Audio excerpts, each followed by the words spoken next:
Salut à tous, bienvenue sur la chaîne JDM Labs. Aujourd'hui, je vais vous présenter ce qu'il y a derrière cette magnifique Nissan GT-R et vous allez voir, il y a une bonne prépa dessus, mais ça, on en parle tout de suite. N'oubliez pas que si le contenu vous plaît, de vous abonner, liker et partager, ça m'aide pour le développement de la chaîne et c'est parti pour la vidéo.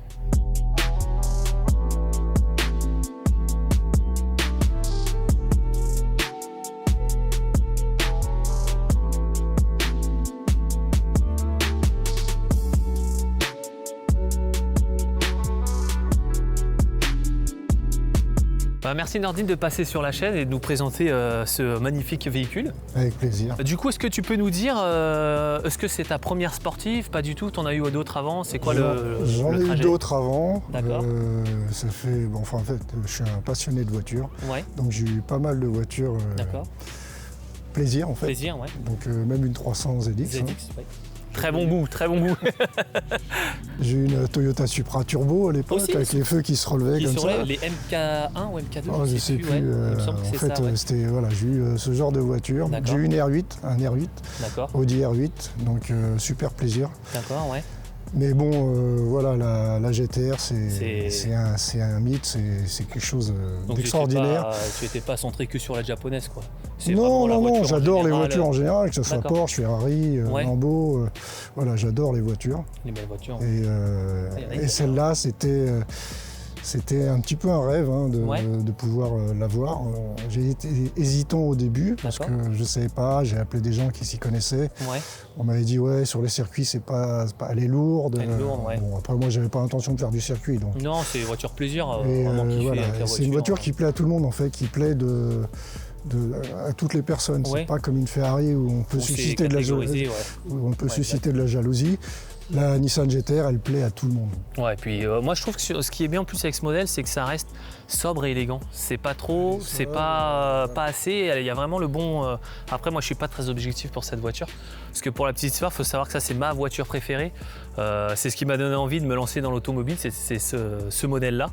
Donc du coup, dans cette vidéo, je ne serai absolument pas objectif sur tout ce que je vais dire. Parce que j'adore cette voiture, donc encore merci en tout cas.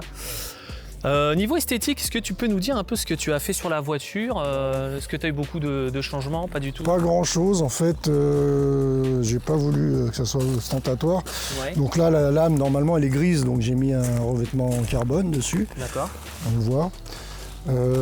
Les feux, là, on ne voit pas à l'ombre, mais quand on est au soleil, ils deviennent noirs. Hein. Okay. Et puis après, tout ce qui est luminaire comme ça, ça passe aussi en noir. Okay. Là ici normalement c'est pareil, c'est gris. Ouais. Là il y a un revêtement en carbone pour la GT-R. Et à l'arrière pareil, il y a la lame qui est grise au niveau des échappements. Et là c'est un covering carbone. Ok. Et après au niveau des suspensions, elle a été rabaissée la voiture. Ok. Ouais, et puis on voit qu'elle est plus basse. Et puis au niveau des voies à l'avant et à l'arrière, ça a été élargi. Donc il y a des cales sur les roues. Donc il y a eu pas mal de petites modifs quand même. Quand on regarde comme ça, on ne se dit pas tout de suite qu'il y a eu autant de modifs, mais mine de rien, il y a quand même eu pas mal de petites touches. Des petites choses, mais voilà, je voulais qu'elle reste sobre. C'est ça qui est bien, sachant que vu la prépa qu'il y a dessus, en plus, du coup, on ne va pas se douter tout de suite qu'il y a ce qu'il faut. Et du coup, est-ce que tu peux nous dire justement, niveau moteur, ce que tu as fait sur la voiture? Parce qu'il me semble qu'elle a une bonne petite prépa dessus. Alors la voiture, elle a eu plusieurs préparations. Parce que moi, je l'ai acheté neuve, la voiture, en 2020. Donc c'est les modèles après 2017. D'accord, où ils ont changé l'intérieur et un peu la le face volant, avant. c'est plus le même non plus aussi. Et puis au niveau du tableau de bord, il y a pas mal de choses qui ont changé. Donc au début, j'ai fait le rodage, 2000 km de rodage. Après, j'ai fait une carto où elle passe à 600 chevaux, juste la carto. Après, j'ai voulu un peu plus, parce que l'avantage de ces voitures, c'est qu'on peut les préparer à outrance. Donc après, il y a une prépa de 800 chevaux, donc sur les turbos et les changeurs d'air. Donc en fait, les turbos sont usinés, c'est les mêmes en fait. Ils ont été retravaillés. Ça lui a donné entre 750 et 800 chevaux. Ok. Et puis, vu que je suis un peu fada, ça ne m'a pas suffi. Et j'ai fait une prépa à 1000 chevaux. Et là, ils ont démonté le moteur entièrement. D'accord, ok. Donc il a été renforcé, ils appellent forgé, mais il a été renforcé le moteur. D'accord, ok. Piston, enfin voilà, la totale. Okay. Les injecteurs, les turbos, ils sont à 2 bars pour avoir 1000 chevaux. Pour avoir les 1000 chevaux, ouais. Il y a une ligne complète en titane, parce que s'il n'y a pas cette ligne, elle est en 102 mm. Ouais. S'il n'y a pas la ligne, elle reste à 900 chevaux. Ouais, ça bride, au niveau de la puissance. Elle ne passait pas la puissance. D'accord. Donc là, avec la ligne, elle passe les 1000 chevaux. Ok. Et puis elle a un embrayage renforcé. Voilà. Voilà, parce que bien complète, l'embrayage d'origine ne tenait pas. D'accord, ok. Pour le plaisir comme ça, les roulages, ça passait. Oui, non, c'est sûr. Dès qu'elle montait dans les tours, ça lâchait. Ça lâchait. Ouais, en même temps, vu la puissance, ça doit être quand même violent. Moi, ce que je vous propose, les amis, c'est qu'on monte dans la voiture, qu'on aille faire un petit tour et on se retrouve directement dedans.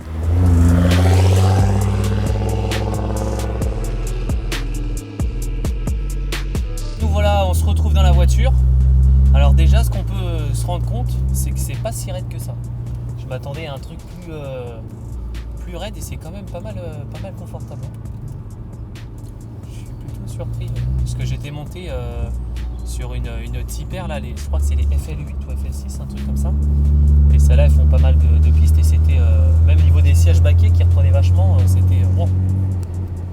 Après, comme je disais, c'est la Nismo qui est raide. La Nismo est raide? Un châssis très raide. D'accord, ok. Les sièges baquets. Ouais, donc déjà, ouais, c'est... Et niveau puissance, du coup, est-ce qu'on s'habitue aux 1000 chevaux ou on s'habitue jamais? Est-ce qu'on se fait encore surprendre parfois quand on a cette puissance? Ouais, on se laisse... Ouais. Quand on était à 800 chevaux, on s'habituait en fait. D'accord. Ça devient plus cool. Mais quand tu passes à 1000 chevaux, c'est un stade vraiment qui est un cap. C'est un cap et tu... Ouais, des fois... Ouais.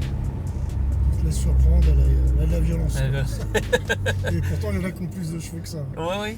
Le fait là, que... telle qu'elle est, la voiture, elle peut passer à 1200. Ah ouais. Ouais, puis ça chante bien, hein,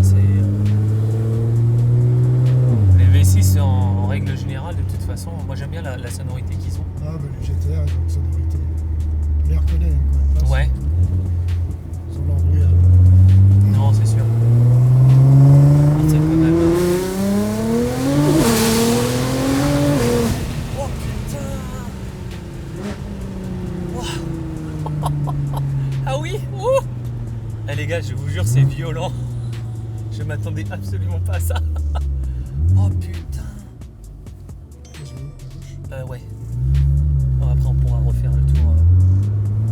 Ah ouais, waouh! Ouais, effectivement, on se fait toujours surprendre, je veux bien te croire du coup. Oh, le Z, c'est du pipi de chat à côté de ça là. Oh non. Et donc là, du coup, tu me disais, là, tu tournes en 98, c'est ça? Ouais, là en 98, d'accord. On n'est pas les tonnes. Ouais. En fait, j'ai pas trouvé de station. Ouais. J'étais presque en réserve, j'ai dû remettre 98. Ah ouais, non, c'est... Donc on est éthanol, elle reprend 100 chevaux. D'accord, c'est fou. Et pourtant, beaucoup parlent de l'éthanol comme quoi, oui, bon, l'éthanol, c'est pas bien, alors qu'en fait, le seul truc, c'est on change les duritres, on passe en durite renforcé, et c'est pas... Ce qui parle que c'est plus violent, ça agresse plus les pistons, patati... C'est plus sec, en fait. Ouais. Et, de temps en temps, il faut remettre un plein de 98. Et ça fait longtemps, là, du coup, maintenant qu'elle a la prépa? Pour tout ce qui est fiabilité, tout ça, ça va? Elle a 16 000 km, un peu plus de 16 000 km. D'accord. Et ça fait... Je l'ai faite, elle devait avoir dans les 7 000 km. D'accord. Ouais, donc ça tient... Quand c'est bien fait, ça tient bien. Parce que souvent, on dit qu'un moteur forgé, ça tient moins longtemps que... Moi, je sais pas pourquoi ils parlent de ça, mais... Ouais, j'ai fait une petite accélération, mais en fait, ouais. Je suis très prudent, j'accélère ouais. pas. D'ailleurs, c'est pour ça que je vais la vendre, la voiture. Ouais. Non, je l'ai bien préservé. Ouais, non, c'est sûr. Bon, parce que sur vent, il y en a qui sont un peu plus, on va dire, Xiaomi. Ouais, il y en a qui sont un peu plus, voilà, qui font du circuit. Elle n'a ouais. jamais fait de circuit. Jamais de circuit. C'est pas un truc qui te dirait ça, un peu de circuit par la suite ou Je suis même pas... Non. D'accord, ok. Bah non, franchement, waouh. Ah, rien que là, tu as refait ma journée avec l'accélération. Mais du coup, quand je vais reprendre mon Nissan, je vais me dire, ah non, mais j'ai rien, moi. Non, on se rend pas compte, hein. Vous devez te voir sur la vidéo à ma tête là, mais waouh, c'est violent. C'est la première fois que je monte dans une voiture aussi puissante. À l'époque, j'avais fait un peu de circuit. Là, on va pouvoir refaire le tour et retourner. J'avais fait un peu de circuit sur une GTR, mais c'était une GTR d'origine, donc c'était pas. Et puis c'était vachement aseptisé. Là, là, on sent bien là. Ça a rien à voir. Hein. Et toi, si tu devais choisir ta japonaise préférée, tu aurais une préférence pour un modèle Je pense que la réponse elle est faite. Non, ouais, c'est. J'ai pas eu mieux que cette voiture. Que celle-ci, ouais. Tu penses que pour toi, c'est la Jap ultime? GTR comme ça? Ouais, je pense. Ouais. Je pense. Après, il y avait la Honda NSX qui est NSX, ouais. une super voiture aussi. Là, les nouveaux modèles, ils l'ont passé en hybride en plus là-dessus. Ça, c'était quelque chose des anciennes aussi. C'était des bonnes voitures. Sinon, non, c'est l'avantage de la GTR, c'est qu'on peut tellement faire de choses dessus. Oui, c'est vachement polyvalent, quoi. Déjà, on peut conduire avec tous les jours si on veut. Ouais. Même préparé. Même préparé, ouais. On roule doucement. Non, on sent pas, ouais. Non, c'est clair. Puis même, c'est ce que je disais tout à l'heure, au niveau de comportement de la route, ça tape pas le cul, ça reste quand même confortable. C'est un peu comme les Porsche. Les Porsche, on peut s'en servir tous les jours. Ouais. La Nissan GTR, c'est pareil. Enfin, moi, je trouve que c'est pareil. Ouais. Il y a des gars qui ont des voitures, des Nissan ouais. GTR, qui ont plus de 100 000 km. Ils l'utilisent tous les jours. Tous les jours, ouais. Et l'avantage qu'on a, bon, en général, on n'achète pas ça pour ça, mais on peut potentiellement mettre un enfant derrière. Oui, 2. Ouais. Potentiellement pour le. Et niveau coffre, là-dessus, ça donne quoi? Ça va? Un grand coffre. Grand coffre? Parce qu'on pourrait pas croire, quand on voit là, au niveau de la voiture, que c'est un coffre assez volumineux. Un grand coffre. Ouais, non, c'est vraiment une voiture. En plus, c'est bien, on a eu bon temps pour la sortie. C'est un grand jouet pour. Ouais. Un beau jouet pour les grands enfants. En faisant attention, parce que, bon, comme je vous dis, là on tombe sur quelqu'un de responsable, ça va. Mais pour ceux qui le sont un peu moins, qui ont ce type de voiture, faites attention parce qu'on n'est pas tout seul sur la route. Et ça peut être dangereux. Autant on peut se mettre nous en danger que les autres qui n'ont rien demandé à côté. Donc, là, on a pu accélérer parce que c'était une route. Ouais, c'est ça. Sinon, sur la route, comme non, on fait attention. C'est important de faire attention sur la route. S'il faut se faire plaisir, il faut aller ouais. sur des pistes comme les aérodromes qu'on s'est loués ouais, bien sûr. Pour faire ce genre de. C'est un des projets que j'ai pour la chaîne par la suite, pouvoir louer un aérodrome et faire comme ça quelques petites courses de drague. Il y aura du monde. Avec plaisir. Il y a du monde. Avec plaisir. En tout cas, merci beaucoup pour ce petit tour. Hein. C'est vraiment un plaisir. On aime partager le plaisir. C'est ça. Puis en plus, vous avez vu pour la petite histoire, en plus Nordine a une 300ZX que je possède moi actuellement en plus. Moi, alors peut-être que j'arriverai à suivre tes pas et avoir une GTR par la suite. Ouais, quand je l'ai eu, c'était il y a 25 ans. Ouais. Ah ouais, moi ça fait peut-être 8 ans je crois que je l'ai maintenant. Et je m'en suis jamais lassé. C'était il y a 25 ans. Moi pour le coup c'est ma première sportive, la 300. Et j'en suis vraiment content pour le côté old school. J'aime beaucoup aussi les anciennes japonaises, de charme à l'ancienne. Moi, vraiment... ma première petite sportive, c'était une Renault 5. Ouais. GT Turbo. D'accord, ok. Ouais. Ça, c'était ma première sportive. Ouais. Après, j'ai eu une Clio 16 Supra, puis j'ai eu une Honda Civic VTEC. Ah ouais.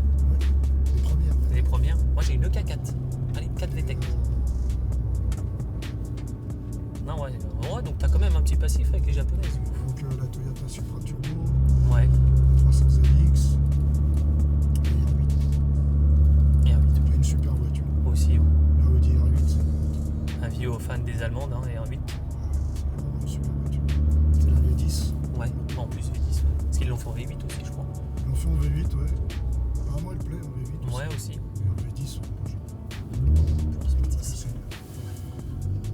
En tout cas, merci beaucoup et on se retrouve devant la voiture. Merci à tous d'avoir regardé cette vidéo. Merci à toi de m'avoir amené ce véhicule et d'avoir accepté de la passer sur la chaîne. C'était un super moment. Et bon, je le répète, mais n'oubliez pas de vous abonner, liker parce que ça m'aide vraiment pour le développement de la chaîne. Moi, je vous dis à très bientôt pour une prochaine vidéo. Ciao, ciao tout le monde. Au revoir.